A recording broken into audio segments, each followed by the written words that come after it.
Hi everyone. I just wanted to drop on before we get into this episode on Elvis with Harriet Fletcher to apologise. The sound quality isn't where I would have liked it. We clearly have some technical difficulties, and Harriet's portion of the recording isn't as loud as we'd like. So I have tried to boost it where I can, but it's not ideal. And I just wanted to apologise, and I hope that you will bear with us on this one because the content of the episode is so rich and so interesting. I did think we could redo the episode, but we were never going to hit the same points organically and naturally as we do in this. So I hope you can withstand that subpar quality and still enjoy the content. And hopefully Harriet can come back on at some other point to do another episode with me. Hope you enjoy. I'll speak to you later. Hello and welcome to Fats on Film. I am your host, Hannah Ogilvie, and this is the podcast where we discuss all things fat representation in film, TV, and wider media. This week, I am joined by a contributor for Ghouls Magazine and lecturer in media and communication at Anglia Ruskin University. It's Harriet Fletcher. Hello, Harriet. Hello, how are you doing? Yeah, I'm doing really well. How are you doing? Yeah, I'm doing well, thank you. Yeah, Did you have a nice long weekend? I did. I went glamping, which was really exciting. Oh, okay. I went What, glamping on an island in Essex. on an island? Yeah, Huh? yeah. My friend had a kind of posh work do. She works at a law firm, and they hired an island out in Essex, and we went. It was basically like a mini festival. Like, yeah, we were kind of glamping in those sort of posh tents. There was comedy, there was live music. It was just, yeah, it was an awesome way to spend the weekend. Just for this person's law firm? Yeah. How many people were there? I think it's about 400 people. Oh, wow. Yeah. That's so cool. Was there any like named people like in the comedy tent or the Uh, music tent? there may I think it's mostly like small acts. I mean, Yeah. there may have been, but I was mostly just, yeah, just having a good time. And then there was a kind of like a sort of cheesy pop disco at the end, which Uh I very much enjoyed. that sounds awesome. I love cheesy pop. I love a good dance. Yes, That sounds absolutely. great. Oh, well, I think you've won the long weekend plan. That's amazing. I have nothing to compare to that. That's awesome. Oh, you've got great friends. Just It was, yeah. When she was like, "Do you want to come to this private island party with me?" I was like, "Absolutely." I mean, yeah. Yeah, was it like an island in a lake or was it like It was like, so it was kind of off of Haybridge, which is in Essex, and you kind of have to drive along a causeway to get to Mm. the island. So it's kind of it's like a little bit of land with kind of where you have to kind of drive along or get a boat across. Yeah. Oh, It's a very small island. I There's nothing yeah. like a beachy bit. There was it was mostly kind of sort of country fields. There were donkeys, there were peacocks. It was a bit mad. It was Oh my great. God, this it just sounds bizarre. I just feel like you've entered like a whole different world over the weekend. I know, it And feels you've had like to it. come back to reality. Yeah. Were we going to talk about Elvis? Yeah. Oh well, yeah. I don't even know what I did over the weekend. It was all a bit of a blur, but it was mainly work, if I'm honest. Unfortunately, but as I was just saying to you before we hit record, I am going to Vienna at the end of this week, so it's all good. It's all Yes, good. very exciting. Yes, and it's going to be warm. It's meant to be like 25 degrees, and I'm like, Oh, I'm very nice. so ready for just like sun to like seep into my bones and reawaken me. I'm done. I'm done with rain. I need to live somewhere where it's just perpetually sunny.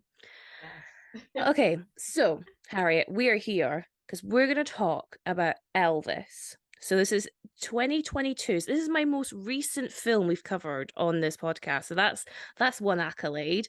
So 2022's Elvis biopic directed by Baz Luhrmann. I mean, what can I say about Baz Luhrmann? Like an absolute notable director, Romeo plus Juliet, The Great Gatsby, my favorite film of all time of Moulin Rouge. Written by, there are four writers on this film. So you have Sam Brommel, Baz himself, Craig Pearce, who he's worked with Baz on a load of his films, like every film, and Jeremy Donner. And it stars Austin Butler, Tom Hanks, and Olivia de Jonge. I'm gonna say is how you say her last name. I'm not too sure. It made $289 million dollars at the box office, so an absolute success. And it was nominated for 8 Oscars. Harriet, do you know what 8 Oscars it was? Oof, no, I mean, definitely, it was definitely best actor, best film, Yeah, you're and yeah. I can imagine costume Yes. and is like makeup. Is that an Oscar? Uh-huh, makeup and hairstyling, absolutely. And You're so good, yep. director. No, Baz was Oh, snubbed. okay. Baz was snubbed. So, you've got 4 out of the 8. Do you wanna try any more? Is it? Would it be original screenplay? Nope, Or is it? Oh, adapted screenplay. nope. Oh, So the okay. writers got snubbed too. Oh, would it be, supporting actor? No, we will get Oh, into okay. that though. We will get into that. So the other 4 are best sound, Okay, yeah. production design, cinematography, and film editing. Oh, yeah. It's big on the editing, It definitely. I mean, what Baz Luhrmann isn't Yeah. like, he loves a frenetic edit. Yeah, so, those those are the 8. Didn't win any of them. Yeah. In some ways, I feel quite bad because I remember, like, I don't know about you, Harry, but I'm a bit of an Oscars girly, and I remember going in, people were really going, "Oh, Elvis could sweep," and it came out with nothing because Everything Everywhere Yeah. All at Once was the one that kind of sweeped. And oh no, maybe not All Quiet on the Western Front. That was more BAFTAs. I'm going to hand over to you now, Harry. Can you let us know the synopsis for Elvis? Yes. Gosh, this is quite a challenge because the film is so comprehensive and it moves at 100 miles an hour. Mm-hmm. So basically, I mean, it's a biopic of Elvis's life. So Elvis Presley, the famous iconic rock and roll star, and it kind of takes us right from the beginning to the end. So we see Elvis as a young boy growing up in Memphis, Tennessee. We see him as a young musician who is starting out and doing kind of local gigs in Tennessee and Louisiana. And there is one notable performance where he is kind of performing for an audience of kind of mostly kind of young women and kind of people in the area. And um, these people are mostly used to seeing these quite kind of stale, quite wholesome country and western stars. And then Elvis comes on and he's bringing complete, rock and roll vibes. He's kind of wiggling and shaking his hips, and it drives the kind of young female fans crazy. And this is something that they've kind of not seen before and they've not experienced before. It was a real phenomenon. And someone who happened to be there on that night was Colonel Tom Parker. So Colonel Tom Parker was a kind of self-styled music manager. He was managing some of these more kind of stale country and western acts at the time. And his background is he came from the kind of carnival circuit, so he's kind of a bit of a showman. And he kind of clocks Elvis, and he thinks this is someone special, and also this guy's going to make me a lot of money. So he kind of takes Elvis under his wing and then eventually kind of pitches this idea to Elvis that, I will manage you, I'll make you this global superstar, you'll be in Hollywood films, you'll be in Vegas and all of this. And Elvis accepts. And then we see the trajectory of Elvis's career where he kind of goes to superstardom and he's performing all of these concerts with screaming fans, and he's on TV and he's in films and he's in Vegas. But we also see as this relationship progresses that this professional relationship is quite controlling, it's quite exploitative, and probably leads to the premature death of Elvis, as we can kind of see like later on in his life, because the film goes right from the beginning to the end. Mm-hmm. Yeah. I think there's I've watched this film twice now. Once because, it came out. I find the story of Elvis infinitely fascinating, and my partner is a massive Elvis fan. And I watched it again for this podcast. And that ending, even though I know it's coming, really does hit you because I think it's very clear. what Baz Luhrmann's point of view is.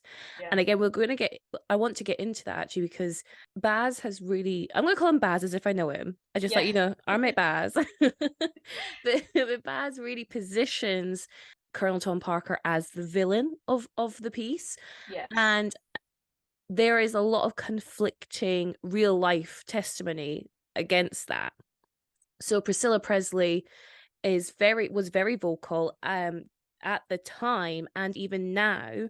I say now, well, rest in peace, actually, she has just recently passed, but during the publicity of this film, she again reiterated that she didn't think that Tom Parker was a bad man. He in fact helped Elvis, made Elvis who he is. And I just find it very interesting because, again, I've listened to podcasts where they've gone into, conspiracy theories around Elvis, really gone into like the life and death of Elvis, where Tom Parker is clearly the bad man. When you have, I guess my question is, before this film, did you have an opinion on Elvis's life and how Elvis was treated, or has this film helped form that for you? Yeah, I mean, I'll be honest, I had never heard of Tom Parker until I watched this film, and I Hmm. had no knowledge of Elvis's kind of like career situation, how he was managed. So I didn't grow up listening to a lot of Elvis's music. He wasn't kind of played very much. My parents didn't, weren't kind of Mm, fans of him, that kind of thing. sure. So I think I didn't have that knowledge about him until this film. Hmm. Um, and I think that the image of Elvis that we often have in our imagination, unless you're really big fans of him, is either the kind of like young heartthrob who kind of Hmm. drives female fans crazy, Yes. or it's the kind of fat Elvis, like the Hmm. older Elvis, who allegedly died on the toilet. I actually don't know if that's true or Yes. not. So Yeah, we'll there's get into that. Yeah, so I think there's kind of two images of Elvis, very contrasting images that we have in the kind of cultural imagination. And that's really kind of like my knowledge of him, Hmm. and or the only kind of knowledge I have of him is kind of filtered through pop culture. Like, I remember references to him in comedies and in kind of cartoons growing up and that kind of Yeah. thing. So I think I actually had very little knowledge of Elvis myself, and this Hmm. film has really opened my eyes, Yeah. uh, because I had no idea that he was kind of controlled and exploited in this way. Hmm.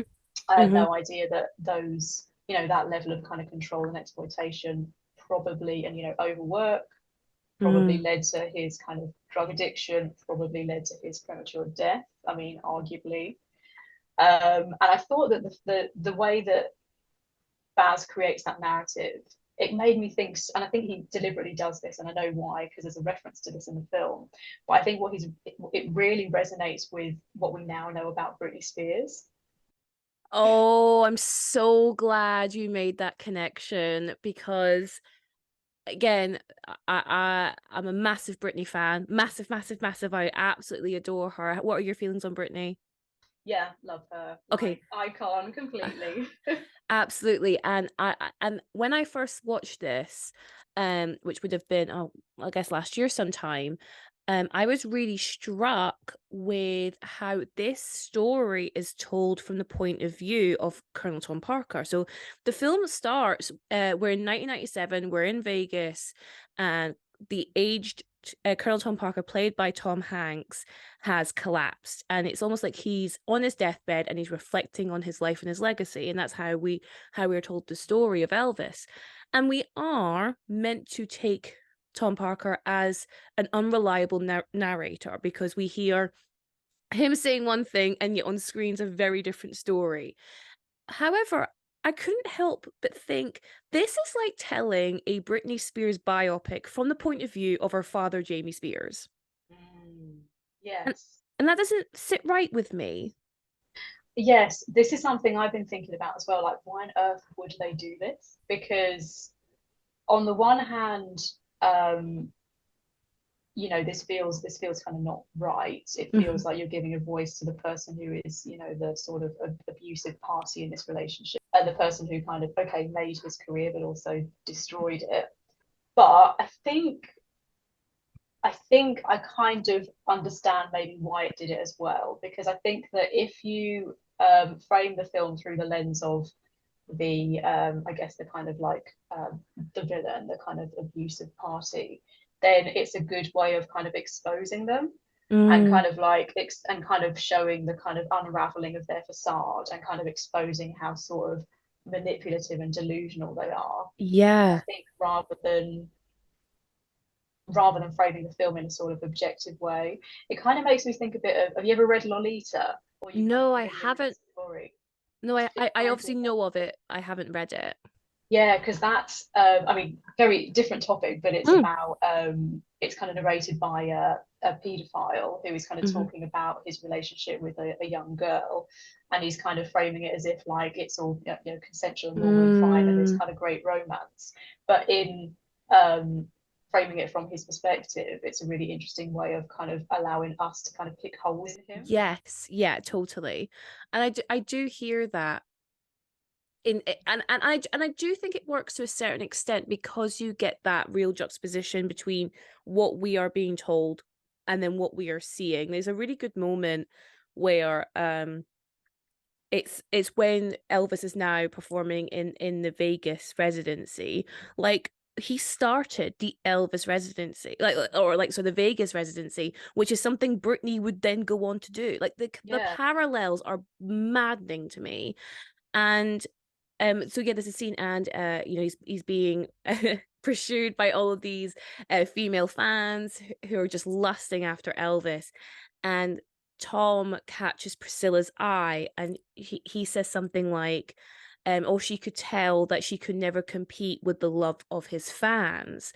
But actually, my reading is she sees right through Tom Parker, and she's actually judging him for because they want to go travel the world in this moment, and he's the one keeping them in the States. And it's interesting, like Tom is like convinced himself that he is the good guy. He is Elvis's savior, even in that moment where it's very clear to us as an audience that no one else around Elvis thinks Tom is their savior. And so I hear from your point of view, like it does give us the opportunity to pick holes in his narrative. Um, I really hope that whenever we do get the Britney biopic, it's not told from Jamie's point of view, because I'm just thinking like the man doesn't deserve a platform. yeah, And I guess as well, I'm also struck with this idea of Elvis isn't here to defend himself. So if we hear it from Tom's point of view, like he is the survivor of all of this relationship, he can spin it in whatever way he wants. And that phrase of like history is written by the winners, it felt very like that. And I guess in some ways we should be thankful that there's so much documented evidence for Elvis's point of view, because he was in the spotlight. We have the media, we have other people who were like part of the business dealings that were happening to poke holes in Tom's story and his financial abuse of Elvis and the Presley family. And that's another thing that they really go in deepest about, is not Colonel Tom Parker's victim isn't just Elvis, it was his whole family.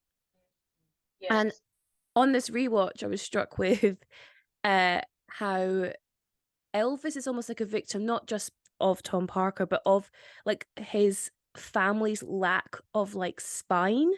And that might sound really harsh, but watching his dad just be an absolute doormat really angered me. yeah, yes, definitely. And I think in a way, this might be because potentially because they're kind of, they're not particularly like well-off family. They're quite, Yeah. humble working class people. And I think maybe they're people who are kind of vulnerable to being exploited, especially Yes. if they're getting financial gain from it. And that's something that Yeah. Elvis kind of says very early on when the colonel says he wants to manage him and he wants to give him this fantastic career. Elvis just says, I just want to make sure my family are kind of looked after. And yeah, I do think that kind of makes them more vulnerable. And yeah, completely. And then, the bit where um, they're all kind of gathered around signing the initial contract Mm, for Elvis Presley Enterprises, and then the colonel says to the dad, I can't remember his name, oh, you can be the business manager, and he's kind of just like, oh, okay, like he's kind of putting all of this pressure onto people who don't have the experience that he has, or maybe he doesn't even really have a huge amount of experience, but he kind of pretends he does. Yes. He's putting a lot of kind of pressure on these people, and I think it's also incredibly sad when kind of later on in the film, Elvis collapses from exhaustion. And then people kind of gather around him, and there's a lady who says, if he was my son, I'd be taking him to hospital. And then the colonel kind of he doesn't really push too much, but it's sort of implied that he has this kind of like power over Elvis's father to make this decision about what to do with Elvis at that point in time. And the father kind of says, okay, like what kind of drugs can you give him? We need to get him back on stage. And then his relationship with his dad seems to deteriorate later on in the film, as kind of Elvis kind of just kind of falls more into addiction. And it is, I think the relationship that Elvis has with his family is quite sad. I think he loses a lot. He loses a lot over the course of the film by getting closer to Tom and by allowing Tom to kind of control his life. Yeah, 100%. Like the parallels between like a domestically violent relationship and what's happening here between Tom and Elvis is very clear. Tom is he's so manipulative, and it's interesting because I did do a little bit of research into how accurate the Colonel Tom Parker representation is, and there are conflicting points.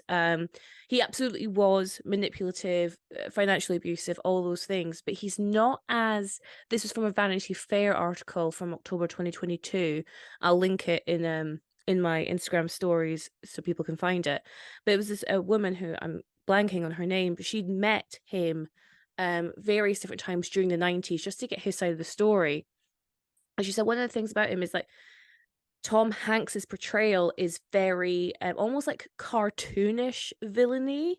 Yeah. And again, I think the reason why we're even talking about Elvis on this podcast is because Tom Hanks is in a fat suit for the entirety of the runtime, which I think adds to that cartoonish villainy, because in my opinion, it is not a good fat. I don't think any fat suits are good, but his is particularly caricature like.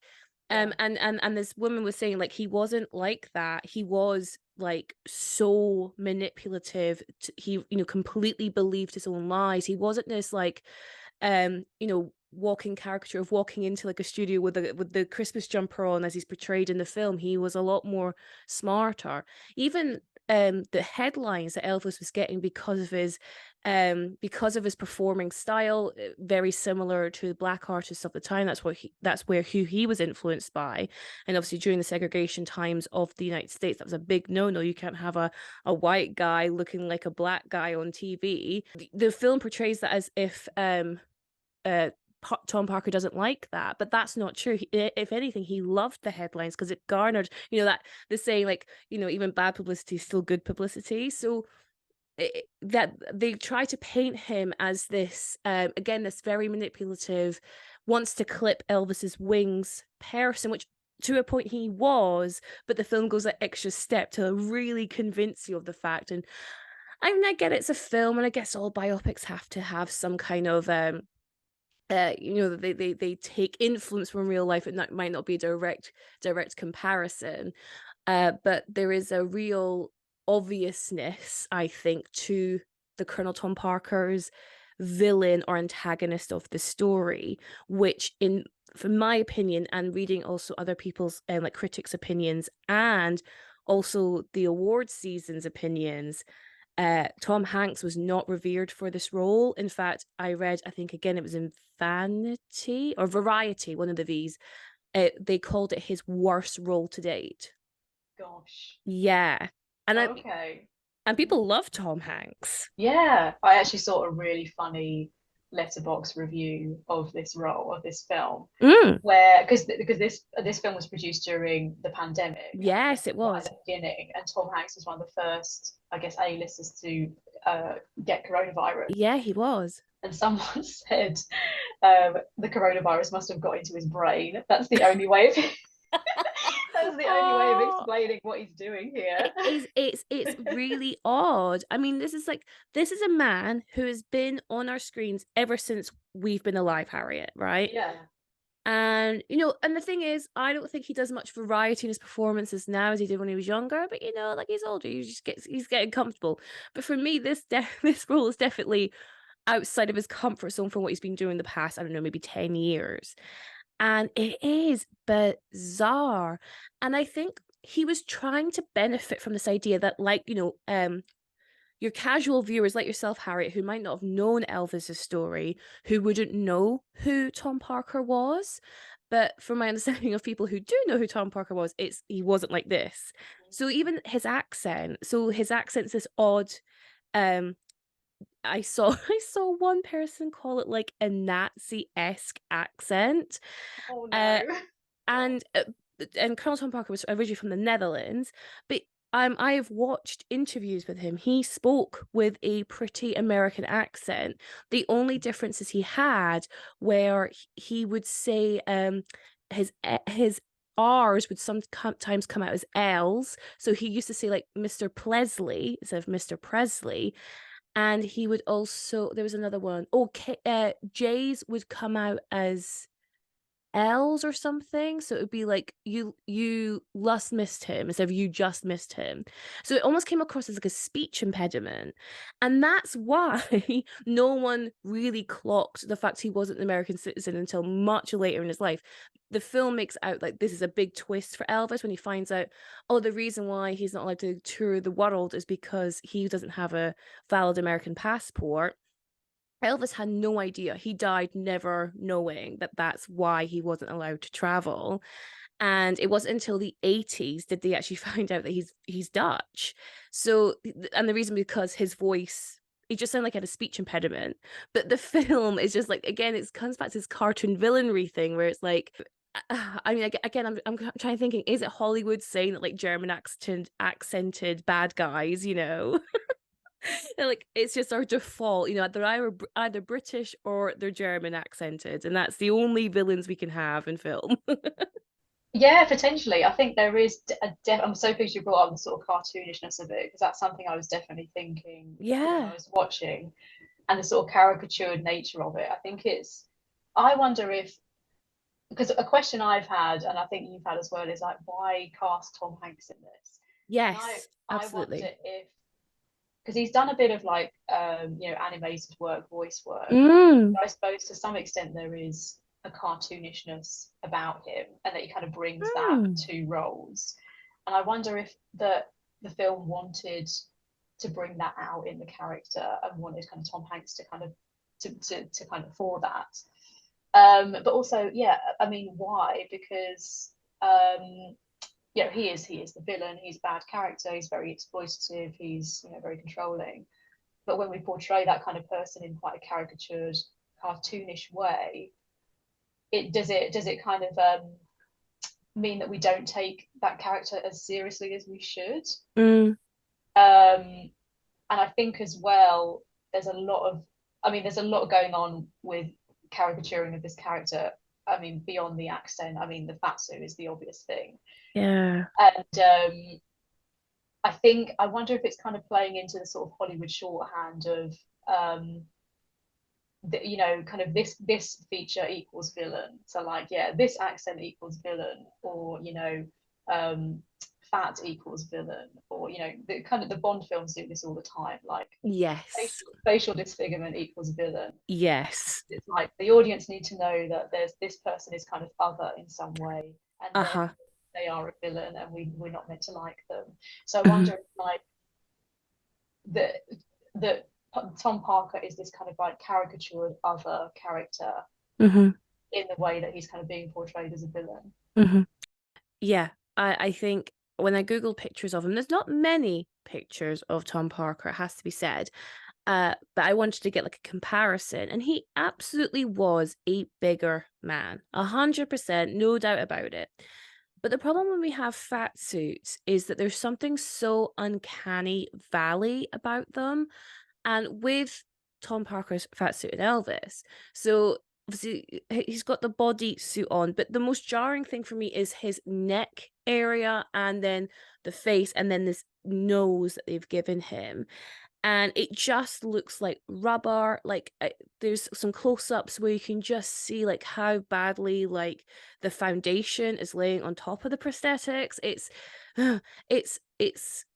it really takes you out of it, and it's almost like removes any humanity that this character has, or this real life person. I guess that's the other thing I'm struck by. This is a real person. I'm not in any way defending Tom Parker, because by all accounts, even if the Presley family have come out in defense of him, like there was enough lawsuits and enough evidence to show he was absolutely financially abusing the hell out of the Presleys. But, like, he's still a human, and his actions alone should make him the villain. But they went to such extremes to make almost a mockery of this character. Like, say, remove any of the humanity. Obviously, they don't talk at all about his family life. And again, I'm not saying that they should, because it's like, oh, how much of a backstory do you need to know for your villains? But it's like they maybe there's a happy medium, but they're so off the other end of it.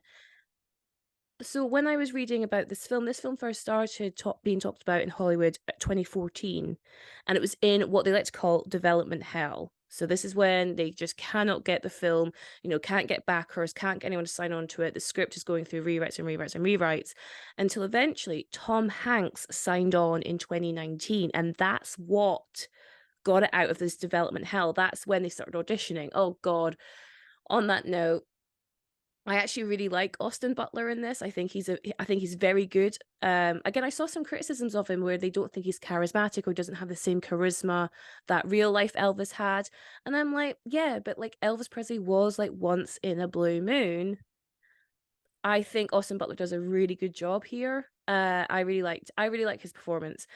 So yeah, they started auditioning for Elvis at this point when Tom Hanks came on. Other notable auditionees were Miles Teller, which I can totally see the resemblance of, and Harry fucking Styles. Of course, yeah. I'm just no. He's got to throw his hat in the ring for everything. I'm just I'm gonna lose my mind about the acting career of Harry Styles. I really am. I mean, in some ways, it feels so much like Elvis, where like they're just throwing him into films because they know it's going to bring money in. Like, I don't know, the parallels there are really funny, but I can't stand it. I can't stand to see this man in more films. The man cannot act. Go to school. Stick to singing. That's plenty fruitful, you know. So Austin Butler gets the role because he submits an audition tape, which Baz Luhrmann says it almost was like a breakdown.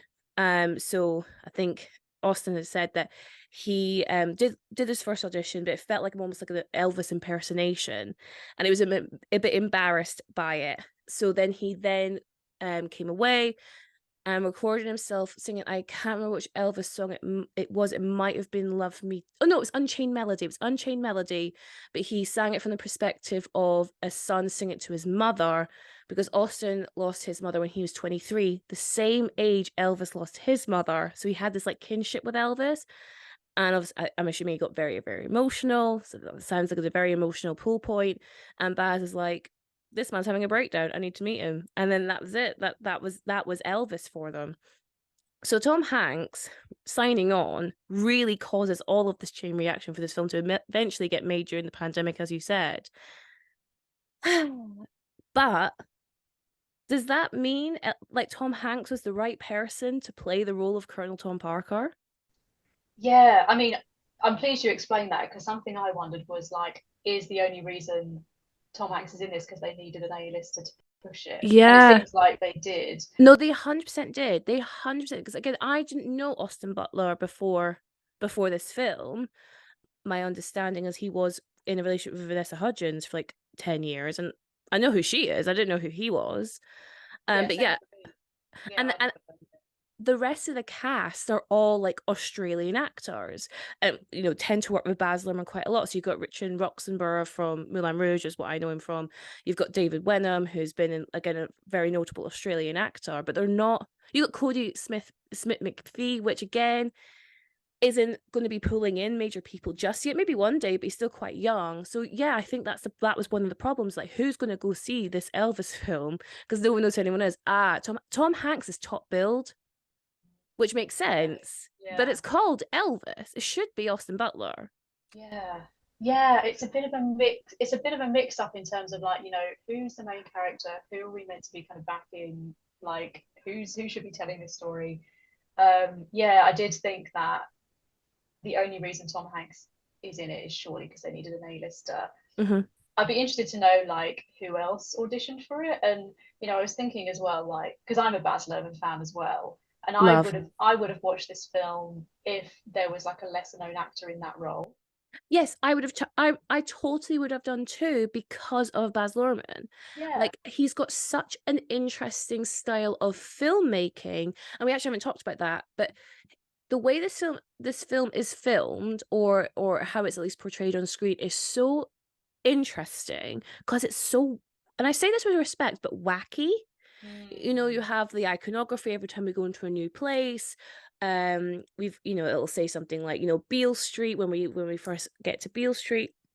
The production design is awesome. It really feels incredibly bright and interesting, and especially when you get to Beale Street and like Club Handy. Like, I can totally understand why Elvis would be pulled there, because it looks like that's just where people are living. And then you got all these edits, you have these weird CGI transitions when we go from like a roulette table to something else, and it's just a bit mad. But I wouldn't expect anything less from Baz, because that's his style. And like you say, that's enough of a pull for me. and, Mm. and I think as well, the subject matter, I think the subject matter is interesting. Elvis has got a very interesting story, which has strong parallels to a very similar icon is going through something very similar to today's world, which is Britney Spears. I think it's a story that needs to be told, but I don't know why Tom Hanks had to be part of it. Yeah. Yeah, I mean, yeah, totally. Like I've sort of been thinking like if they'd have cast a lesser known actor in that role, how different the film would be. And would it mean that that character was sort of taken more seriously? Would it mean that they were like less caricatured? And especially if they'd have actually cast a fat actor and not had that clumsy fat suit. And Mm. I'm completely with you on the fat suit. It actually made me think, this is such an insult to Baz Luhrmann, and I don't mean it to be, because I generally love him, but it kind of made me think a bit of like Austin Powers. It was kind of like that Mm. level of like almost sort of like comedic, caricatured, very clumsy fat suit, Yeah. with a kind of like comedy nose, sort of baggy Yes. jowls. Yes. Um, Yeah, I would agree with that. I think it's a really good, like, similar to like Fat Bastard and Austin Powers. Absolutely. Just, and I think as well, I'm really struggling because Tom Parker was a big man, so he should be fat. But there is something so grotesque in the fat suit's use here, and I cannot help it be a representation of Tom Parker's greed and corruption. So that's a really common fat stereotype we see in film. Um, Straight off the back, I've gone Stellan Skarsgård and Dune, like, not comically, because that's not fair, but you know, unrealistically big, um to the point where like his you can barely see Stellan's face in Dune, right? I don't know how the man is acting through all of that prosthetics, but his character there is this corrupt, greedy, opulent warlord type figure, or yeah, like conqueror type, yeah. And then you have the same here with Tom Parker. He is incredibly greedy. His morals are dubious at best. That's probably saying it very politely. And again, when we talk about gluttony as a deadly sin, but yeah, it's this idea like, you're religiously bad because you're eating too much. And the thing is, I'm really in my head in two minds about it, because he was big, but it's just done in such an extreme way in the film that it really is the physical embodiment of all these negative qualities that Tom Parker has. yes, yeah, completely. I think it's that kind of I suppose, quite outdated Hollywood shorthand of like, Yes, um, absolutely. fat equals greedy, or this Hmm. character is kind of greedy, they're immoral, and therefore they need to be kind of uglified in some way. I think this is seen a lot Yes. in film over the years, where a character who's kind of morally corrupt in some way needs to be in some way physically ugly for us to kind of understand that. Yeah. So I think there's a kind of uglification of Tom Parker that's definitely manifesting in the form of fatness. And Uh-huh. I kind of wondered as well with his the fatness. Okay, we know that the real person in real life was fat, Uh-huh. but I think there's a kind of almost theatrical fatness, and I wondered if this is part of Baz Luhrmann's whole aesthetic, because I find from Baz Luhrmann's films that he's really interested in sort of like theatre and Mm-hmm. kind of burlesque and cabaret and show films and Mm-hmm. that kind of like aesthetic look of the films. And like, is Tom Parker part of that? Because we've got the whole sort of carnival angle of this film, and how he came from the carnival, and he sees Elvis as not really a musician but more as like a carnival act that's kind of making him money. So Exactly. He like, calls him an attraction mm, multiple times throughout the film. yeah, yeah, exactly. So like, this might be a bit far fetched, but No, go. are we meant to see the Colonel and his fatness as almost like a kind of like freak show type Yeah. character? Like, is that what's Yeah. going on with the fatness and the kind of excess and the gluttony?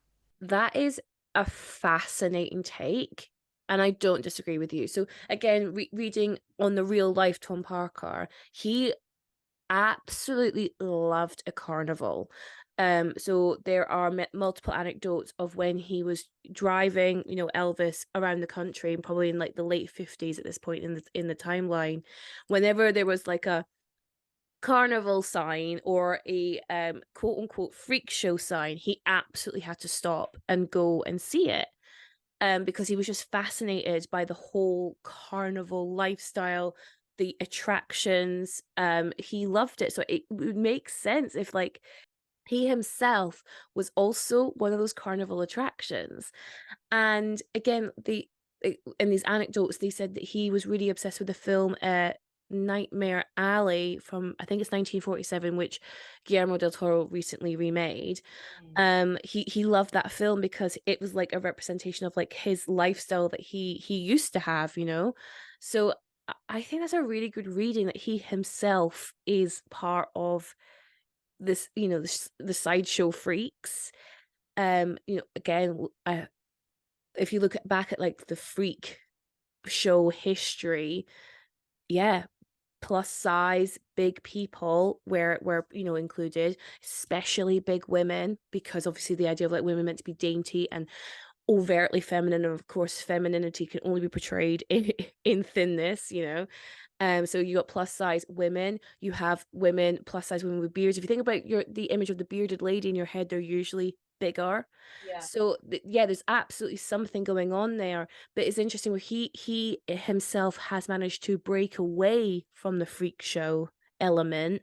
I just want to point out to the listeners, I am using air quotes whenever I say freak show. I Yeah. know, I Same know here. it's not, I know it's very outdated language. But yeah, so it's like he's made able to like elevate out of that, and he's become the manager of it. And maybe there's a sense of projection on his point of view, because he projects his insecurity over being this freak show act onto Elvis, so makes Elvis on, because Elvis is everything Tom Parker isn't, right? Elvis is actually talented. And there's another when Tom Parker's trying to explain himself in the film, he says that he deserved that 50% cut he got from Elvis's gigs, because he was also working super hard. He thought he was doing 50% of the work. And I quickly Googled, like, what do music managers tend to get? It's about 15 to 20% they would get off a cut. So he is like, yeah, almost doubling what he should be getting from Elvis. But he truly believes he deserves it, where he doesn't. He isn't actually doing any the same level of work as what Elvis is doing. Um, Elvis is incredibly attractive. He's like luring the ladies to him. They can't help themselves. There's that scene that you mentioned earlier, the Louisiana hayride or something like that. And the women cannot control themselves at the sight of this man who's wiggling his pelvis at them. And uh, those women aren't screaming like that for Tom Parker. Yeah. Like, so there's a bit of jealousy there, and so he has to control it. He has to make himself integral to his success, so he can, like, he's riding on the coattails all the way to the bank, all the way to the casino, to the point where he fully believes he's entitled to it. Yeah, and there's that conversation they have together. I think it's kind of near the end of the film where Elvis confronts him about, I think maybe about his sort of lack of passport and the Oh fact that he yeah. kind of lies. And I think Tom says something like, you need me as much as I need you. So there's Yes. that kind of like relationship between them that Tom suggests they kind of like feed from each other and they gain from each other. Yes, Uh, 100%. He is.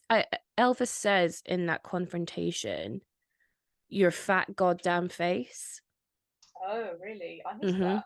Yeah, Elvis says that to Tom. I wrote that down, and again, it's this. You see it all the time in films. I was literally watching. I've started watching the Fast and Furious franchise. I thought, we've got to the 10th one. Let's give it a go. I've never seen any of them before, any of them. So we've watched Too Fast, Too Furious over the weekend. And there is a scene where Mark Boone Jr. is playing like this corrupt Miami cop, and he comes in and they're going to uh, scare him into submission. So they do what the bad man says. So Paul Walker and Tyrese Gibson can get away with some money. That's the bare bones of the plot of that film. There's barely a plot of that film. I had a great time. And in order to do that, they're going to put a rat on Mark's belly and then put a bucket over the rat and then put a flame on the bucket so the rat would bury into Mark's body. It's really quite dark Yeah. for a chill Fast and Furious film. Um, in doing this, when they kind of rip off his shirt to get to his belly, they say, take off the shirt, you fat fuck, or something like that. Now, these throwaway lines are in almost every film. It's wild. Again, I watched The Hot Chick over the weekend. Rob Schneider's The Hot Chick. I love Anna Faris so much, so I'll watch whatever she's in. Terrible film, incredibly racist. I can't believe it ever got made. But there's again throwaway lines of just fatness, fat phobia. Oh, you're fat. Oh, you're fat. Gross fat. Ugly fat. Everywhere. And so, as much as this film really has a fat person in the center of the story, and it is commented on in every other film, there is a comment on fatness at some point. And that brings me to my next question, which is, why do we use fat suits? Well, I think the simple answer is Hollywood, or well, and maybe kind of wider film in general, has an issue with representation and Hmm. diversity, and for some reason doesn't want to hire fat actors, Hmm. or maybe it's something that goes right back to kind of, I don't know, drama schools. Maybe like fat actors aren't given as many opportunities to flourish there, so Hmm. therefore like they don't kind of progress Hmm. as much. I Hmm. don't know. I mean, I think it's got to be a representation issue. And as well, I mean, I read a couple of interviews with Austin Butler where he was talking about, because he wears a fat suit at some point in the film, which I He assume does. is right at the end when he performs the Unchained Melody Mm. song. And he was sort of talking about how he found it really uncomfortable and he could barely breathe in it, and but he also had to do this quite high energy Hmm. musical number and act. And it almost seems, is it kind of unethical to make actors wear them? Mm. Because if it's really that difficult to perform in it, Mm. why have them do it? Why not just kind of make more room for fat actors? Hmm. Um, Something actually I feel, I mean, I could be wrong on this, but just based on my knowledge, I feel like actors don't talk about fat suits in a serious way enough.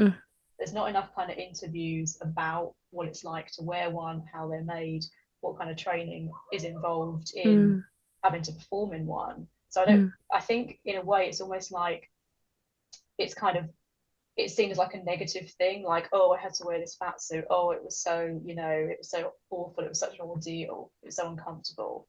But like, I'd like to know a bit. I'd personally like to know a little bit more about like what's actually involved. Um, and also, I guess there is the question of like, is it kind of ethical to make actors wear them if it's so kind of physically demanding? It's a really, really awesome question because I've never thought it from that point of view of like comfortability. Because if you go on to any IMDb trivia page of any film where they have a fat suit, there will always be a trivia point of how long it took the actor to get into that fat suit every single time. So, for example, it took Tom Hanks 5 hours to get into the prosthetics needed to portray Tom Parker. My last episode I recorded was on Seven, and in order to play the victim of gluttony, it took the actor, I think it was like 8 or 9 hours to get into the prosthetics of that. These are full working days Yeah. before you've even started the work.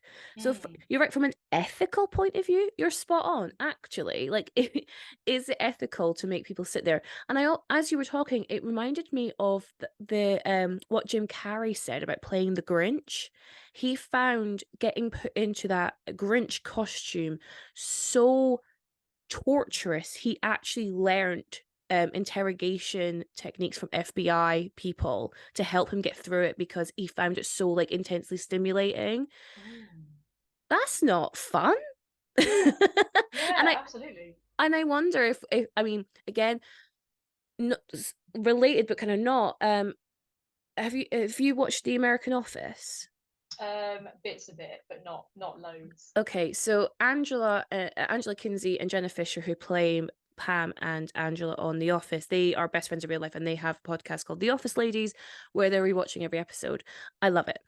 But they have both spoken how each of their characters in the show have been pregnant, and so they've had to wear the fake bellies, and they have spoken at length of how uncomfortable these fake pregnant bellies are to wear, and how difficult it is to go to the bathroom with them. So as you were talking, I'm like, hold on, how do you even go to the bathroom in these fat suits? Yeah. Like with those actresses, that's a belly.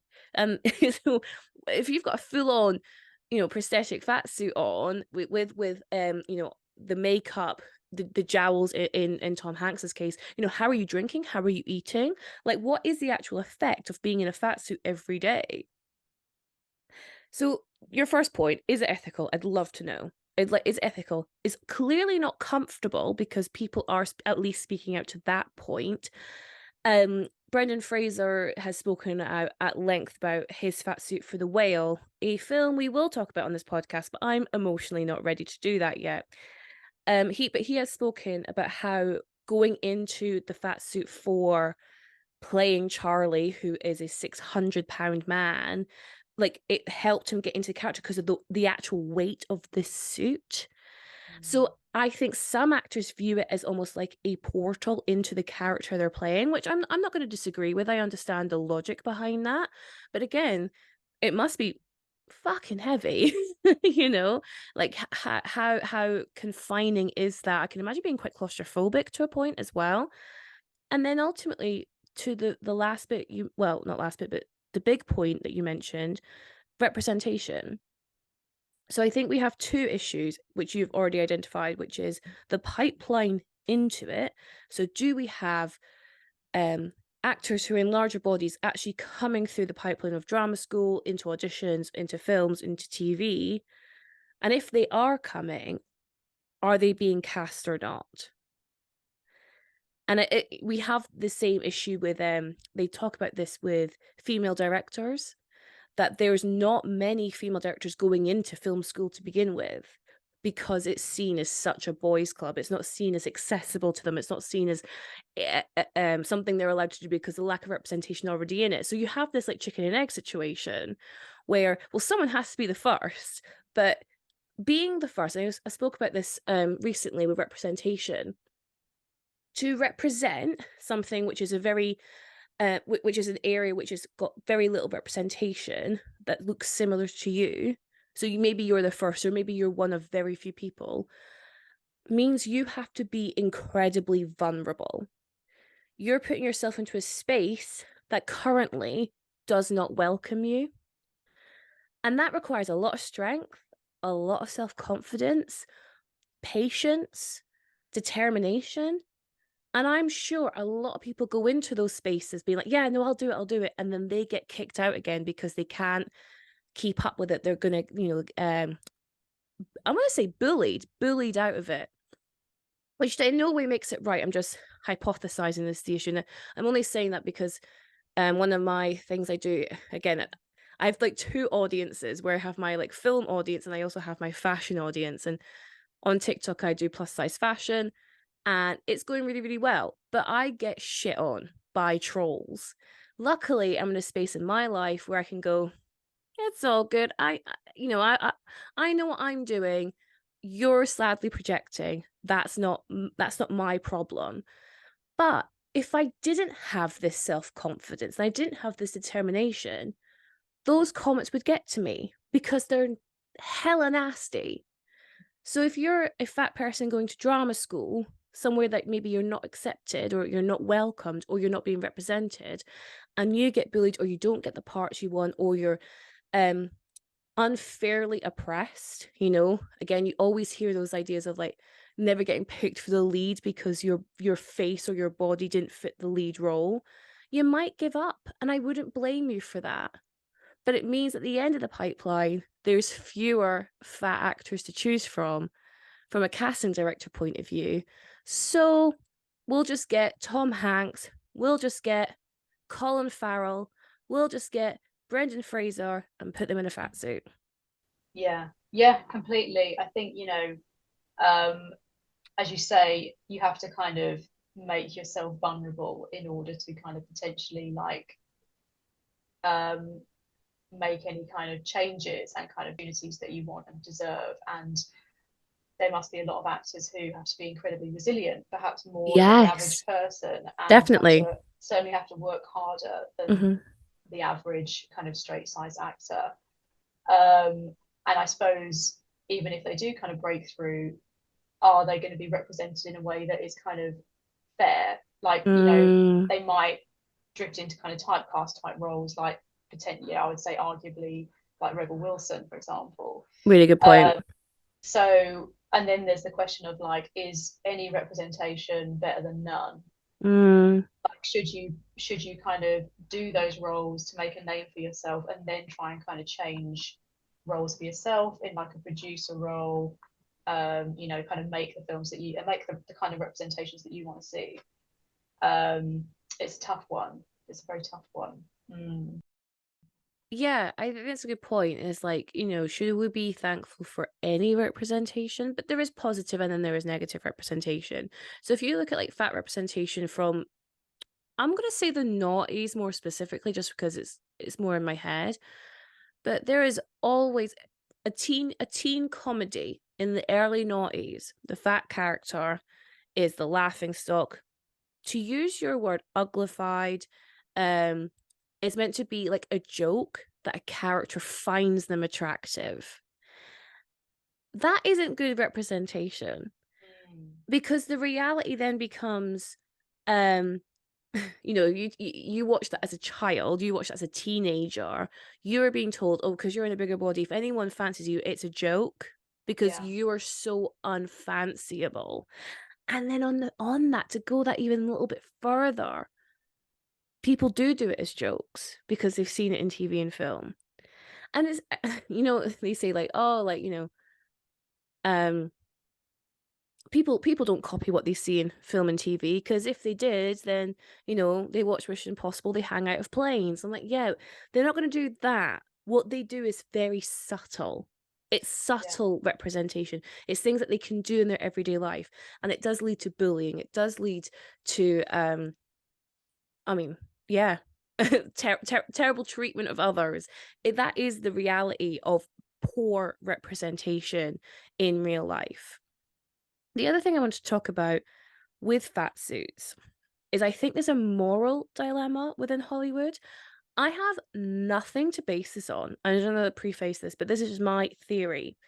I think Hollywood has found itself in a really difficult position where it's being told constantly it needs to be representing more, but there is this real deep rooted and stigma and belief that being fat is bad, that being fat is unhealthy. So I think there's a moral dilemma where Hollywood go, okay, well, we've got to have fat characters because that's what we're meant to be doing, but we can't hire fat actors because it will look like that we're promoting an unhealthy lifestyle. Now, I know if you dig deeper into that theory, then you could go, well, why do they ask actors to lose weight, gain weight? Surely that's unhealthy too. They ask them to smoke. Surely that's unhealthy too. I agree. But where fatness is so linked to morality, I think it's going to take a long time for them to untie that or unravel that. So I think it finds itself into this point where like there are a few fat actors who have broke through it and they just get cast for every fat role. And I'm looking at Melissa McCarthy. Yeah. Yeah, completely. Yeah, I mean, I really, really like her, and I'm so glad she's as successful as she should be. But I know there are more fat actresses that are desperate for their voice, for their time in the spotlight. But I think again they pat themselves on the back, going, "Oh, we let one through," but then for every other fat role, they just, "Oh, just throw a fat suit in." I think as well, like going back to like linking it back to Tom Parker, the use of fat suits really takes away humanity away from the role. And we mentioned like maybe hiring Tom Hanks, like, you get that A-list pool, you get people in seats because oh, it's another Tom Hanks film. Let's go, let's go. I barely recognize Tom Hanks in this film.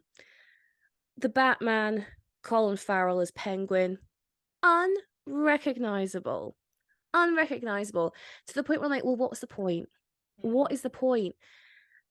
And no disrespect to Colin Farrell, I think he's a very good actor, but not in that performance because I barely see him. Half the point of acting, I mean, don't get me wrong, obviously, like voice acting does exist, but like you can see them struggling to show an emotion through the layers of rubber on their face, even like around their eyes. And it's interesting because I do really want to talk about Austin Butler's fat suit in Elvis because I have a very different opinion on that. But when he is wearing one, you can see like they've really padded up his eyes, so you can barely see his eyes. And I guess to what you were saying in that interview, he was saying how hard it is to act through all that. But in Elvis's situation, I wouldn't have thought it would be ethical for them to ask Austin Butler to gain weight to portray an older, bigger Elvis. I would have thought that doesn't sit well with me either. So I understand the use of the fat suit in this very specific situation. Yeah, I'm with you on that. I think that the Elvis fat suit, first of all, I think it makes kind of logical sense in the Yeah. narrative because we see, like we know that Elvis puts on weight later in his life, and the Mm-hmm. whole film is portraying the whole trajectory of his life. Mm-hmm. So it kind of makes logical sense. And as you say, yeah, it's it doesn't sit right with me that actors are celebrated for putting on weight and losing weight for roles. And I think No. this would be too much for someone too much to ask of someone. Mm. So I think that fat suit makes sense. Yeah, I do too. And I do think that Unchained Melody scene, but after what you've watched in the entire film, it is quite an emotional scene, I Oh, thought. Oh, no, I love the final scene, Harriet. Like I really, really do. That's what I said at the very beginning, where like that is a real gut punch for me. Because first of all, they're very clever, where they start off with Austin Butler portraying Elvis, and it just again from the 1968 special onwards, they blend Austin and Elvis's real vocals to kind of combine the two. And I think it really works. Because again, I think Austin was like 32 when this came out, and he's not going to sound like an older I say this with love, Elvis, raggedy Elvis, who is, God bless him, highly in that pit of pill addiction. And I think they made sense to blend the voices. So you have Austin's Elvis start singing Unchained Melody. It's this powerhouse of a performance. And if anything, I mean, I didn't actually watch the Oscars in its entirety this year, so I don't know what they used as their little postcards where they go, and the nominations are, they go through, and Austin Butler for the Elvis. I hope they use that though, because that is the moment where you're like, this is good. Yeah. It's really heartbreaking, and then it cuts to the real life footage of that performance with Elvis, and it's his last performance, I think, and he died a few weeks later in Memphis, or Graceland, I guess. And it's really sad. You see that, like, even after everything he's gone through, after the emotional manipulation, he's lost his wife at this point. He's on his way out. There's a really horrible line where there's like a newsreel talking in the background as they're kind of preparing you for his final moments, and the person over the newscast says he torment so he spends weeks in his room tormented by his growing waistline. Yes, I clocked that as well. I was like, Ah. oh, okay. And I actually want to go into like how the media treats fat Elvis, to use like the colloquial term is how he's referenced. But yeah, so you see he's obviously gained a lot of weight. He actually, I googled it. I really hope I don't trigger anyone by saying this. But he gained, so when Elvis died, he was 158 kilos.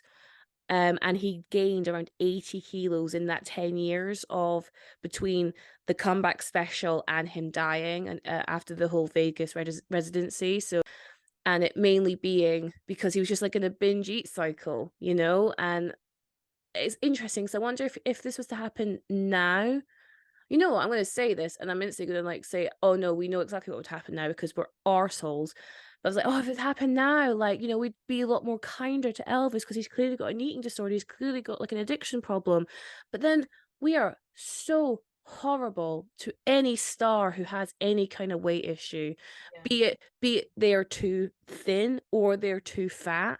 Like, they'll just get ridiculed. So actually, I'm going to eat my own words, say no, because we're arseholes, because we feel so entitled to comment on people's weight.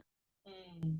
And I think as well, when it comes to male weight, male body image, there's not as much of an open dialogue about it. And men, I think Agreed. men feel a lot of shame. I mean, I'm not a man, so I can't say, but Mm. I imagine men feel a lot of shame about having an eating disorder and about putting on Definitely. weight and about, anxiety about being too skinny and not kind of fitting into like what the image of masculinity that they feel they should be. And Mm. that is magnified when they're a big star, and especially a big star who started off as being a heartthrob and is meant to, whose image is kind of meant to appeal to um, young women and is kind of meant to be desirable. And we kind of see that deteriorate in the film Mm. as he kind of gains weight, as his kind of health suffers.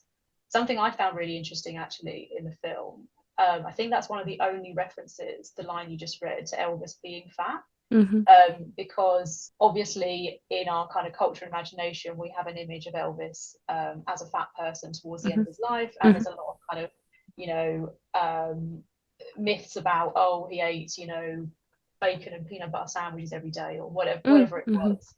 But something I found in the film is there's not a lot of focus given to Elvis eating. No. And it's really interesting that what seems to be more of an explanation about his weight loss is more of a complex mix of addiction to substances, Mm-hmm. um, deteriorating mental health, being in a very controlling, toxic relationship, losing significant people in his life, like, his divorce. So basically kind of a mixture of like mental health, trauma and addiction Mm-hmm.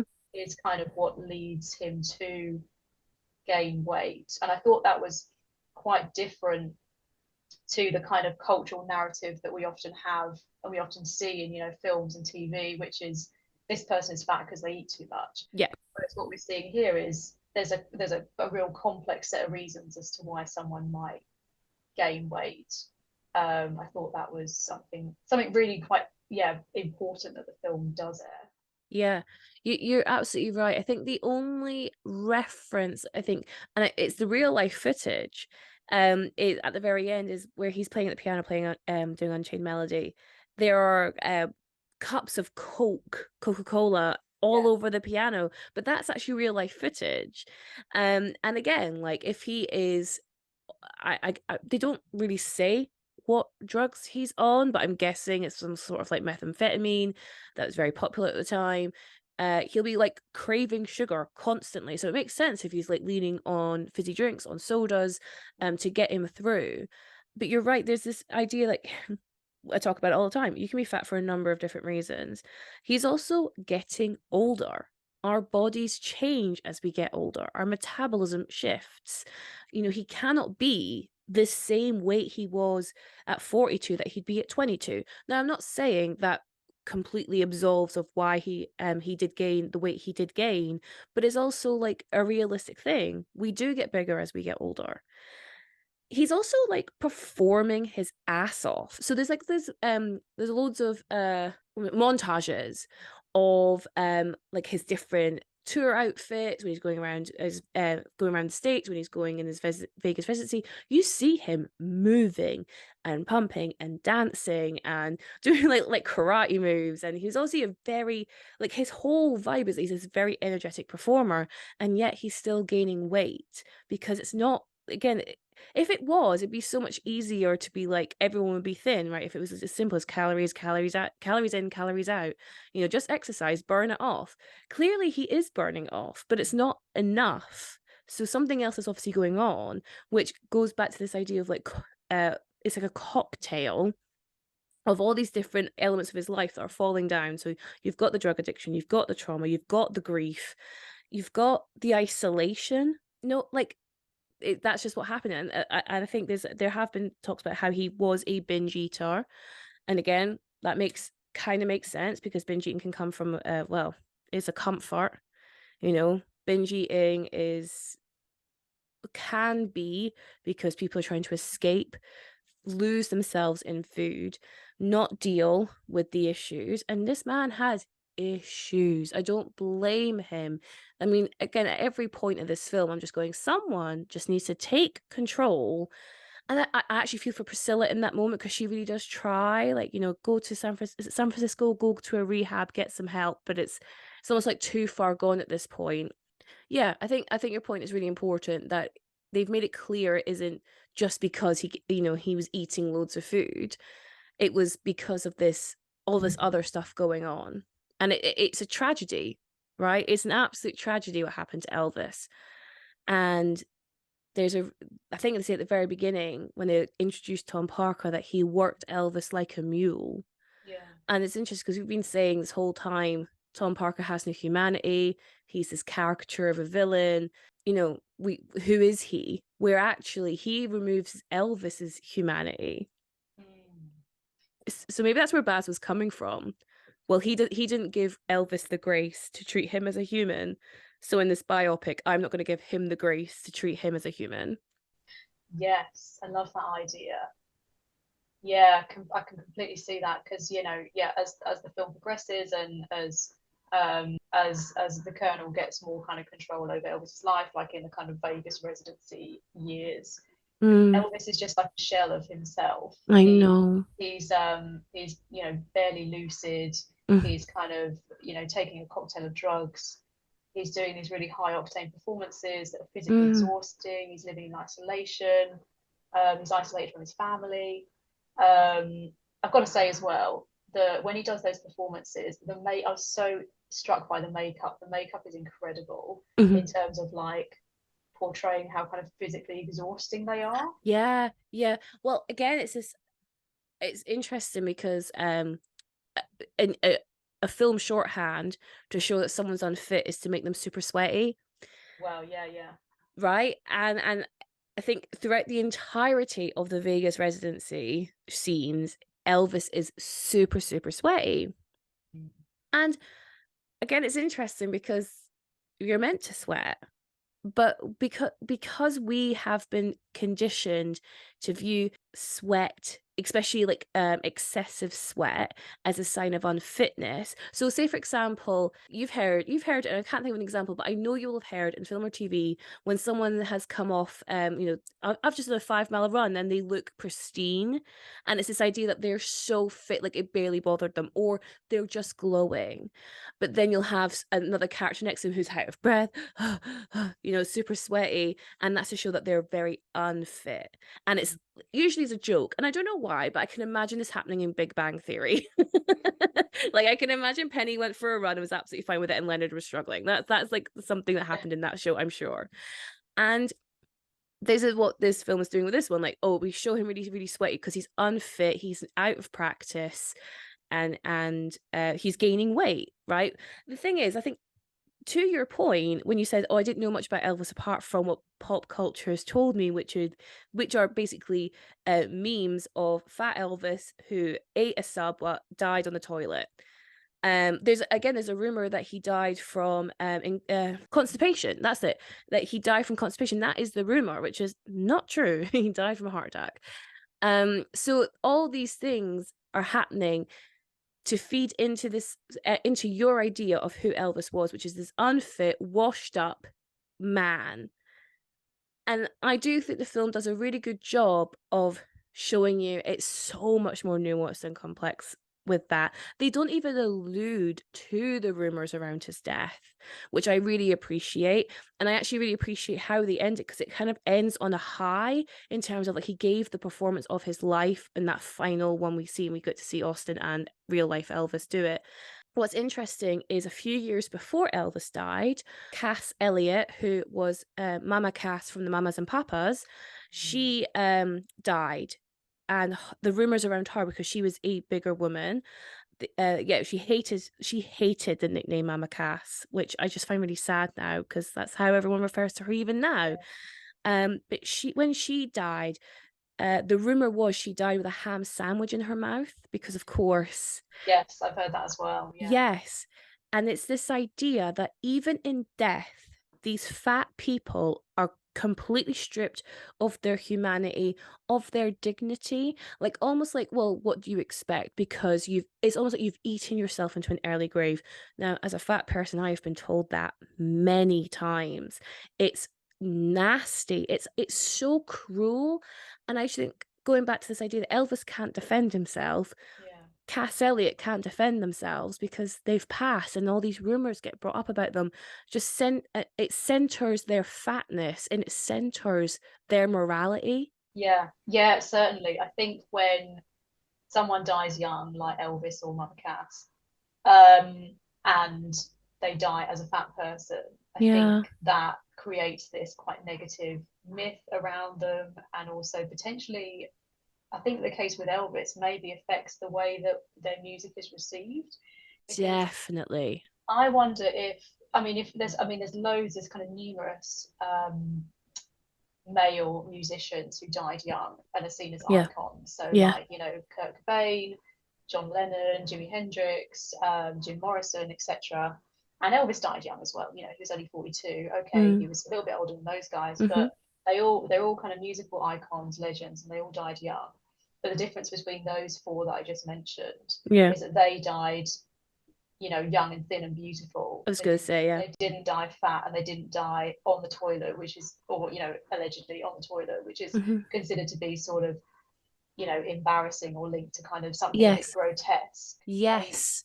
so I think, those icons are, they're remembered as being kind of, we kind of see young pictures of them circulating in pop culture, whereas with Elvis, we often see the kind of fat version of him. And then, it's seen to be kind of cool to listen to Kurt Cobain, or to listen to like the Doors or whoever, Mm. but it's not. Is it cool to listen to Elvis? I think, I think Elvis is. I mean, my perception, kind of growing up, was that Elvis was seen as a bit kind of cheesy to listen Mm. to, or that kind of he was more associated with kind of, I guess, an older audience who might like country and western. Like, I don't think that he's has the same kind of reception as like being this kind of cool artist that those guys are seen as being.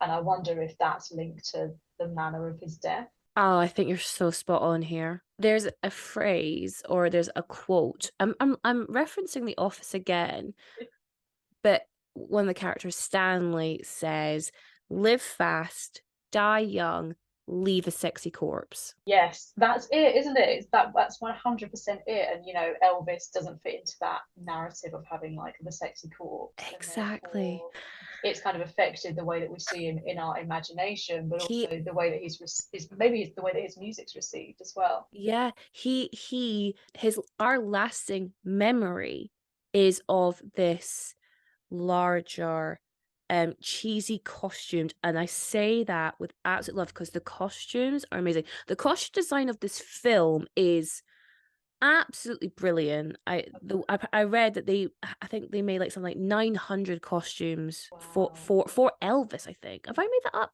I might have to do like a little edit where I like correct myself. Um, but yeah, like they are awesome, but I guess they have never been coolified. They've never been brought back in a cool way apart from, if someone was to dress up as Elvis for say Halloween, they're going to wear the white jumpsuit with the cape, aren't they? But then what I really liked about how we see Elvis from the very beginning, he's always had style. It was very rockabilly in the 50s, going into the 60s. He has that comeback special. He has that like black leather jumpsuit on. That's so sexy. That's so cool. And yet that isn't the lasting memory. The lasting memory is of Fat Elvis. And if he I hate to like will to cut his life short, but say if he died in the 60s, maybe if he died just after that really popular TV special, would we be having a very different conversation right now? Would he be revered? And I think that with Michael Jackson, I can't help but like compare the two, because what Michael Jackson was 50 when he died. He died in a very opposite circumstance in terms of like body size, where he was incredibly frail, but addiction, he was on prescription drugs. He had a doctor who was giving him like things he absolutely shouldn't be giving him, very similar to Elvis's Dr. Nick, who he did get struck off the medical board, I Yeah. think in the 90s in the end. He was absolved of wrongdoing, but he did get his license removed. But still, it's the same idea. Like, they keep these artists drug induced so they can make them more malleable, make them easier to control. And if you've watched Michael Jackson's This Is It, where he's preparing for his O2 residency, another residency. Oh my God, the parallels. Um, you can see he is in 100%. He is in incredibly frail condition. There's obviously like Michael Jackson's image has been commented on uh for forever and a day. But if he, and again, I don't mean to cut Michael Jackson's life short, but say if he died before the plastic surgery, before obviously the allegations that were made about him, would we look back on Michael Jackson differently? I don't, I mean, we'll never know, but I would think absolutely yes, because I think even now people are a bit cautious to say that they're a Michael Jackson fan. And that leads to this idea, because you always hear, and you hear this about Elvis, oh, they were so good looking when they were younger. Yeah. But then when you look back at like you mentioned, Kurt Cobain, I'm thinking of what was the guy from T-Rex called? Mark Bolan. Mark Bolan. Yeah, like they always go, oh my God, so hot, so hot. I'm like, yeah, they died young. If you saw them now, you probably wouldn't think they were hot because they're older. And we were so ageist. Yeah, completely. I think when it comes to icons, we sort of don't want them to age and we don't want them to die. And we don't want them to get fat. We don't want them to change shape. And Yeah. when they do, it's kind of difficult for us to process. And then that's where the kind of shaming comes in, and that where the kind of Mm, narratives of like um and the kind of myths that kind of taint our sort of memory of them. But yeah, all of these musicians that died young, they died young and sexy, and that's the only image we have of them.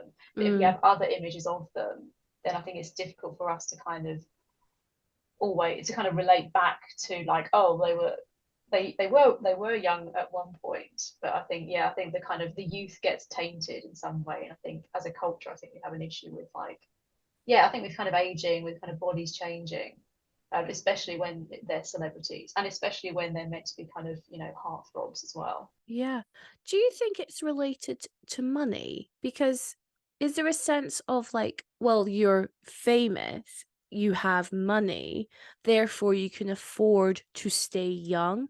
You can afford the plastic surgery, the Botox, the IV treatments, the personal trainers, the personal chefs. So you should look younger forever. Your body should stay the same because you can afford to do that. And then inevitably their bodies change because they're aging humans. Again, it's this idea like, do we not even think of them as real people? Mm. And I guess, you know, we've been told we should be aspiring to be these celebrities. And then when they don't uphold the beauty standard, we hold it against them. Yeah, yeah, I think it could be potentially to do with money because, you know, I guess um, people like Elvis and, you know, big kind of celebrities, big musicians have more money than the average person. Mm, So I guess it's very easy for the average person to say, well, you know, why don't you just get cosmetic surgery? Why don't you just kind of pay for an expensive gym or what have you? But yeah, I think we do, you know, we do forget that they are real people and they have, hmm. you know, mental health struggles, they have physical health struggles. Um, and I think, you know, in our kind of like capitalist society in general, I think we are so obsessed with personal responsibility for like everything about yourself. Like you Mm, are personally responsible for your body image, for your weight, for your success. And actually sometimes there are kind of other factors at play. And then that's what makes people get kind of shamed for things. It's the idea that they've kind of failed to be kind of productive and to kind of take personal responsibility for their health. I think, yeah, I think it's also that idea that like in you know society we have this image of like if someone's fat it means they are ill or they're mhm. kind of like ailing in some way and then kind of therefore closer to death. Um, and yeah, I think that kind of is it's kind of going on in this film as well. Yes, definitely. And you hear that with again, we hear it very briefly with the Newcaster, but there's this idea that like Elvis is reaching the end of his road just before it actually happens. And I mean, I'd love to do a bit more research into like how the actual media did treat Elvis as he gained weight. I can only imagine it was horrendously, because it's horrendous now. So why would it not be horrendous in the 70s? But there is this idea that yeah, he's I hate this phrase, but he's let himself go Yeah. and he's okay with the idea of dying. And the thing is, like, say if that's true. Say if Elvis was comfortable with the idea that he was going to die the way he was living his life. And that's not to do with food. That's like the addiction. That's the constant performing. That's, you know, I guess the uppers and downers, the alcohol, all that kind of stuff. It's not a healthy lifestyle. But if he was okay with dying at the age of 42, that's clearly a mental health issue. You know, he's Mm. clearly depressed, but they talk it as if like, oh, it's completely like satisfactory that he's killing himself in this situation. And again, I wonder if they did view it as him killing himself. It's like a very slow killing himself. It's a very slow suicide, but it's definitely of that ilk. Going back to the idea of like taking personal responsibility for your health and ergo your weight because we as a society view them as synonymous with each other. I think that is like Elvis to a point.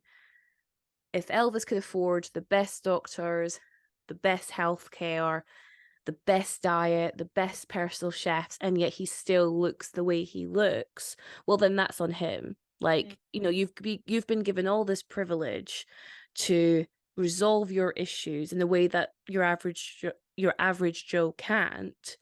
Oh, well, then you deserve the fate you're given.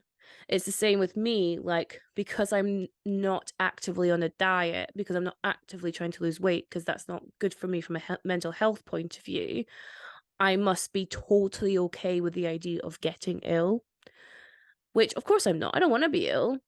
Like, I'm a healthy person. I try to stay healthy. I go to the doctors for my ailments if I have them, like anyone else. But because I'm not actively trying to lose weight, I must be like okay with the idea of that I might be heading towards an early grave, which is not true, but this is the idea, right? This is this idea of I have let myself go, therefore I must accept the early fate that must befall me because that's how it all works.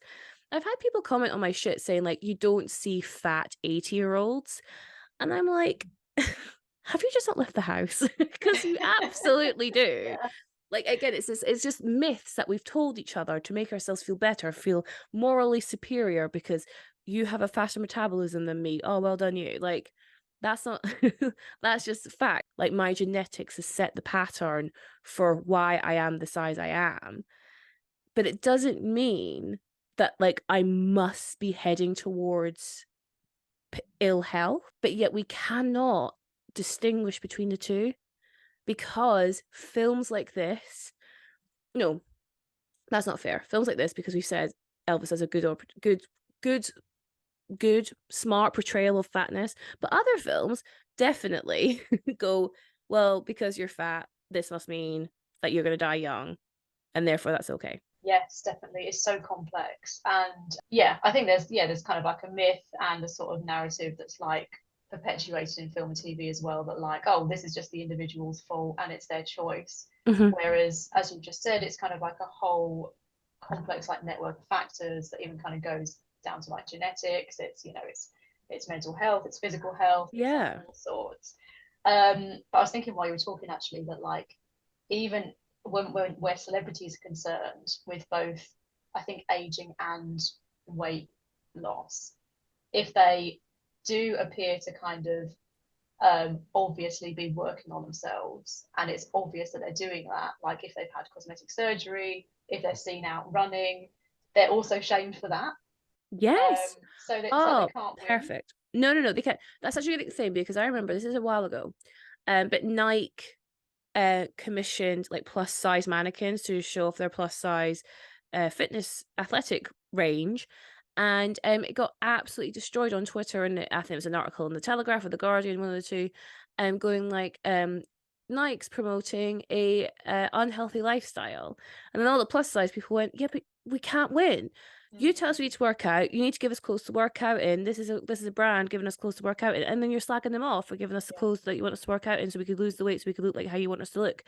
You cannot win, and that is why I've come to the wise old age of 31 and realize there's no point arguing with these people. Like all I can do is live my life for me. You know, the thing is, I was going to say, as long as I'm healthy, I don't even owe anyone that. Because what is health, right? Just be say for example, I had some kind of ailment. I'm trying to think of something off the top of my head. Say I had asthma, right? So that could be something that would mean that I am unhealthy. But that doesn't mean I don't deserve respect. That doesn't yeah, mean I don't deserve dignity. So this idea of like, because again, I see this on my socials. Well, as long as you're healthy, what? Why is that? Why is that the threshold for whether or not you treat me like a human? That you don't bully me is if yeah. I give you my health report card and it comes back all clean. I don't owe you that. I don't owe you that. Yeah. I think again it's going back to that idea of like um you know, this person needs to be healthy, or they are, you know, having, or their lifestyle is kind of like working in a way that is kind of leading them to like a premature death, or this person doesn't care about themselves, doesn't respect themselves Yeah. because they are this image or this size or whatever. It's like, oh well, they, you know, you have to kind of like be healthy in order to like be seen to be respecting yourself in a way. That's kind of the Yes. narrative, it seems. Yeah. But then, but the like to your point, that portrayal of respecting oneself is so narrow. Yeah, yeah, definitely. So you have to fit what society has deemed respecting yourself. Because I respect myself. I love the fuck out of myself. I've worked really hard to get to where I am and I'm not letting go of it. But that to me is respecting myself. But to troll person on the internet, that wouldn't be. Yeah, And therefore, like, so it's just, I mean, again, it's entitlement, it's privilege, And it's also like, honestly, like it's just pure projection and bullying, and it does piss me off. And I think, just bring it back to this film for a second. I think in that point, this is where the film kind of doesn't work narratively, where they treat quote unquote fat Elvis. I don't mean to say it as a slur, but with fat Elvis, I think the film treats him with respect, and again, like paints this picture of why he might have got to where he got to. And again, he has death in his dignity, where they show, they could have easily have shown him the way they show Tom Parker collapsing in Yeah. a room or wherever it is, and then whisked off to the hospital and then we die. No, no, they his final shots of the film are that amazing performance, which we keep coming back to. Whereas with Tom Parker, they are the opposite in terms of respect and dignity, in terms of his body size and body shape, by putting him in this grotesque fat suit. So it's almost like talking at both sides of its mouth. Yes, yes, because as much as we want to celebrate Elvis and show, and kind of challenge those kind of quite negative myths that we have around him, and show how like incredible he was as an artist, and also like someone who's very like politically engaged and all of this kind of stuff that we Yeah, might that not was very know. interesting. Yeah, like as much as the film I think does a really good job of that, it doesn't make that, oh, it doesn't make it okay to kind of portray the villain who is also a fat person and was in real life in such a negative way. Mm. It kind of reminds me of when like a guy will try and compliment one girl by insulting another girl. It's kind of like that's what the film's Oh doing. my God, it's like that. It's like saying you're not like the other girls. Yeah, it is. Elvis is not like the other fat men. Yeah. Oh, it's so true. And actually, kind of going back to your representation for a second, because you said, "Oh, we don't see many shots of Elvis eating, if any at all." Do we see any shots of Tom Parker eating? That's a really good point because I don't think we do either. I can't think off the Um, top of my head. yeah. He does always have a cigar, Mhm. and that apparently is true. He did always have a cigar, and I'm just thinking from a place of health. We see, well, rightly, smoking is bad for your health, and the fact that he has a cigar kind of contributes to that. But I don't think we see him eating. But yes, very interesting. I just wanted to kind of round this off. I did a quick Google to see whether or not Tom Parker had been portrayed in the media before this film. So there was a mini series in 2005 on Elvis, and it had Jonathan Rhys Meyers as Elvis, and it had Randy Quaid as Colonel Tom Parker. Now, Randy Quaid has always been a bit of a bigger guy, and from what I could tell, there's very little about this miniseries, I should point out. Jonathan Rhys Meyers did win a Golden Globe for his performance, and he was nominated for X amount of Emmys, like I think 8 Emmys, but I never heard of it until I researched it. But it looks like Randy Quaid is not in a fat suit for his portrayal, but I could be wrong there. It's very hard to see slash tell.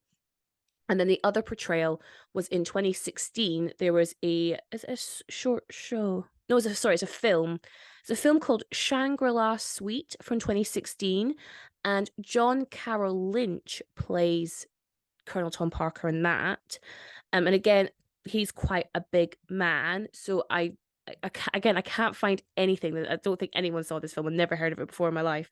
I can't see whether or not he's in a fat suit, but he's already a bigger guy. So this kind of comes back to that representation where they actually just cast men who already had a similar body shape to portray the fat Colonel Tom Parker. So that kind of works, and I'm not mad at that. Yeah. Yeah, I wasn't aware that there'd been other narratives about him. And it's really interesting that those ones have cast people with appropriate body shapes already. Yeah, And I wonder totally. if, do you think that might be because they're kind of like smaller projects, like smaller films, smaller TV shows? Yeah, well, I would also say like they're absolutely possibly that, but also Randy Quaid and John Carroll Lynch are both character actors. Mm. So like they're not, I mean, for me, I would watch anything John Carroll Lynch is in because I love, but they aren't the big name pool that Tom Hanks is, where Yeah. Tom Hanks is an absolute A-list celebrity actor. So I think there's a bit of both at play. There's potentially the smaller productions don't have the budget to pay for the makeup artistry that goes into a fat suit. And also, it's not as essential that they are bigger names because they are smaller projects. They're going to be on TV. That film, The Shangri-La Suites, has like Emily Browning in it, so that's the only name I recognized. It obviously wasn't a wide release film, so maybe it wasn't as essential that it was a bigger name in that role. Whereas for Elvis, they must have been, going back to what I said at the beginning, they didn't even want to make this film for years because it was just stuck in this development turmoil until Tom Hanks signed on. He was the reason this got made. Yeah. So I think it's essential to the film's existence that Tom Hanks is in it, but I think it's to its detriment.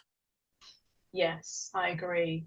Yeah. I think, as we both said as Baz Luhrmann fans, we would have watched Yeah. the hell out of this film still if it had a lesser known actor in who was actually a fat actor and was playing a fat character. Oh my God, like I cannot tell you how much more interested I would be in this film, Mm. because I guess this is one of the reasons why, like, I've brought forward the Batman and the Whale because they were also nominated for best makeup at the Oscars the same year that Elvis was. So we had 3 out of the 5 nominations nominated for best makeup for fat suits, which really sits wrong with me. And there's a reason why I haven't done the Whale yet. Batman's on the list. I've seen it. I don't care. I don't care. I'm an R. Pat's gal till I die, but that film was boring. But yeah, there's I'm just struck with this decision. Its Mm. representation is bizarre to me, and I think I don't know how Brendan Fraser's character is portrayed in The Whale 'cause I haven't seen it yet, but obviously, like, he's meant to be the lead, so he's not the villain. If there is a villain, it might be a film where there's, doesn't really need a villain. Or maybe he's his own villain. Oh, I bet that's it. Have you Mm. seen it? I have, yes. Oh, Yeah. okay. Am I right or wrong? Um, it's kind of there is a villain that's kind of like off screen Oh, that you okay. never. It's kind of like someone who or people who are kind of never really that they don't come into they're not portrayed as characters, but they're sort of like Mm, referred to, and then something bad happens that tries to explain why he gained the weight. mm, So there is a kind of villain, but the sort of the kind of the impact of that is very much kind of like on Brendan Fraser's character and kind of gaining all this weight. That mm. means he is allegedly a week from death. Oh, shit. Oh, God. Oh, God. I'm gonna hate this film. Yeah, And it's it's such a a tough watch. shame because I love Brendan Fraser with my whole entire being, and I'm so happy he's back after the fucking shit he's been through. But why this film? Why this film? Yeah, No. I know. Yeah, Yeah, but just going back to the makeup yeah, please. decisions, I wonder if that's got to do with how we kind of celebrate actors who kind of transform in certain ways. Ah, yeah. And it's often kind of male actors as well. I could be Mm-hmm. wrong here, but I think when male actors transform in their role, whether it's through prosthetics, a fat suit, or they put on weight or they gain weight, they're seen as these kind of brilliant artists. But when it's a female actor who has to do that, it's like so and so is unrecognizable, or so and so had to put on massive amounts of weight and it's like Mm-hmm. 2 stone, or it's something like. Yeah, I yeah, mean, Renee Zellweger definitely is the person I'm thinking of, but yeah. also potentially like Margot Robbie as well. When I Mm-hmm. think she was in Mary Queen of Scots, and she Mm-hmm. just had like a bald cap and a wig on, that meant she had like a high hairline, and people were like, "Oh, isn't it incredible that she can uglify herself?" Like it's just Well, like, but this is uh, what actors do. Like, same for Margot Robbie and I, Tonya. That was yeah, a yeah, massive part of the pull for that film was like, oh my God, like one of the most beautiful women anyone has ever seen with their own eyes has made themselves ugly. Poor Tonya Harding, can I just point out, like yeah, being yeah, called by every publication going that you were absolutely ugly. Like, oh no. But you're totally right. And actually, I think from a booking point of view, like Margot Robbie's agent, I totally understand because she was so like, and rightly so, she's absolutely stunning, but she obviously is a good actress and it was being hindered by her beauty. So they've purposely started putting her in roles where she has to uglify herself. But then that becomes the whole premise of the publicity. And it's just like, just let these people act. You Yeah. know, again, to your point between male and female actors, I think it's this idea where like we just put women on such a pedestal that they should always be beautiful, and the Yeah. fact that they would even dare to let a few cameras film them being ugly is, oh my god. Well, credit where credit's due. Like, look, they're just acting, like Yeah. not taking away from their skill at all, not at all. But if you're going to do it, at least make it equal. And I think you're right. As much as I think Renee Zellweger is phenomenal in Bridget Jones's Diary, I think one of the reasons why she gets a very rare comedy nomination for Best Actress that year is because of her weight gain. I think Yeah. I think they went, oh, you had to put on 20 pounds. Mm. We gotta give you an Oscar for that. But she got nominated, didn't win. Yeah, I think there's definitely some misogyny going on here because, again, I mean, Christian Bale, he's one of the actors I always go back to who constantly is gaining and losing extreme amounts of weight. I mean, ultimately his body, he can do what he wants. I'm not saying he shouldn't, but it is painted by the media as something that should be applauded Yeah. and something that should be respected because it's like dedication to the craft, where Mm. there are so many studies about the effect that yo-yo dieting has and this like massive body weight escalation, de-escalation, like what that does to your internal organs is not good. And Yeah. I mean, the man's getting old as well. So his I say old. Oh, I have some ageism right there. He must be low, like 40 something. Older. He's getting Yeah. Yeah. older. His metabolism will not be what it used to be. So he needs to just chill out. That's Yeah. my medical advice that he has asked me for from a non-doctor. You need to chill out, mate. Right. So, Harry, is there anything else you wanted to cover? I think we've dissected the film quite well, haven't we? We've talked about all sorts. Yeah. So no, I think we're good. Good. I think the one thing we didn't mention, and I have purposely avoided it, is the accusation of cultural appropriation by Elvis Yeah. to the Black community. I'm a white person. I don't feel I'm in a place where I can talk about it. But what I would say, there's a really good line where it's where Elvis meets Little Richard in Club Handy and he's singing Tutti Frutti and he says, "Oh, I really want to record that." And I think it's BB King who says, "Well, if you did, you'd make much more money than he would." And Yeah. I was like, facts, Mm. absolute facts. Yeah.